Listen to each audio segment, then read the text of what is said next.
2020 हे जैन धर्मियांचं श्रद्धास्थान प्रथम आचार्य शांतीसागरजी महाराज यांचं जन्मशताब्दी 2020 वर्ष होतं.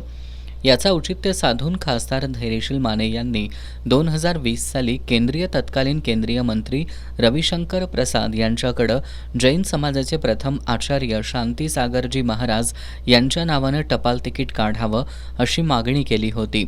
या मागणीनंतर त्यांनी लक्ष्मीसेन मठाचे मठाधिपती जगद्गुरू लक्ष्मीसेन भट्टारक महास्वामी कोल्हापूर, नांदणी मठाचे मठाधिपती जिनसेनजी भट्टारक महास्वामी, ग्रामपंचायत अधिकारी संघटनेचे राज्य उपाध्यक्ष बाबासाहेब कापसे, किरण पाटील, दक्षिण भारत जैन सभेचे पदाधिकारी, जैन समाजातील प्रतिष्ठित नागरिकांनी यासाठी खासदार धैर्यशील माने यांच्याकडे पाठपुरावा केला होता. खासदार धैर्यशील माने यांनी केलेल्या पाठपुराव्याला यश आलं असून यंदाच्या शांतीसागरजी महाराजांच्या शताब्दी वर्षात हे टपाल तिकीट प्रकाशित झालंय.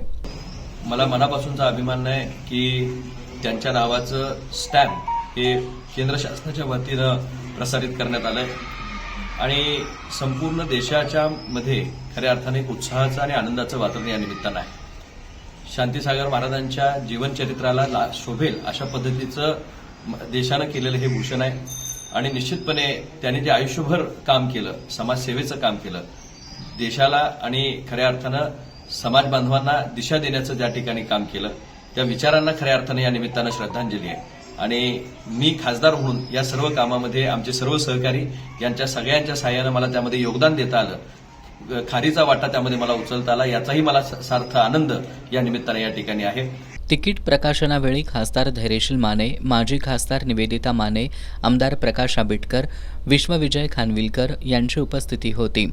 यावेळी ग्रामपंचायत अधिकारी संघटनेचे राज्य उपाध्यक्ष बाबासाहेब कापसे, किरण पाटील, प्रमोद पाटील, गोमटेश्वर पाटील, अमित जोशी, अतिग्रेचे सरपंच सुशांत वड्ड, जयवंत पाटील, विद्याधर लाटवडे, अशोक मुसळे, दीपक पाटील, सचिन पाटील, धुळोबा पाटील, प्रशांत गुरव यांच्यासह जैन बांधव उपस्थित होते.